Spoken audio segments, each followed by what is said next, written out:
शासनाची वागणूक देवेंद्र फडणवीसांनी आम्हाला अक्कल शिकवण्याची गरज नाही आणि एवढा पुळका दाखवण्याचं कारण नाही. एक लक्षात घ्या, ज्यांनी बाळासाहेब ठाकरे यांची शिवसेना फोडण्याचं पाप केलेलं आहे, ज्यांनी मराठी माणसाचं संघटन फोडून बरं का तो नजराणा अमित शहांच्या पायाशी टाकलेला आहे, त्या लोकांनी आम्हाला स्वाभिमानाच्या गोष्टी सांगू नयेत. आम्ही स्वाभिमानी आहोत, आम्ही आमच्या पायावर स्वाभिमानाने उभे आहोत, आम्ही लाचार नाही कधी कोणाशी. आम्ही दिल्लीत गेलो, आम्ही आमच्या अटी आणि शर्तींवर दिल्लीत जातो, आम्ही आमच्या अटी आणि शर्तींवर दिल्लीचं राजकारण करतो. आम्ही कोणाची लाचारी करत नाही हे फडणवीसांना चांगलं माहीत आहे आणि आम्ही लाचारी करत नाही म्हणून आम्ही भारतीय जनता पक्षाला झिडकारून स्वतंत्रपणे उभे राहिलो.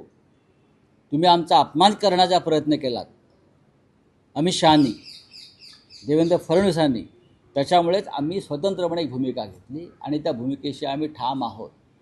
आम्हाला लाचारी पत्करायची असती तर आम्ही परत तुमच्या मागे शेपटा हलवत फिरलो असतो ना, जसे इतर लोक फिरत आहेत.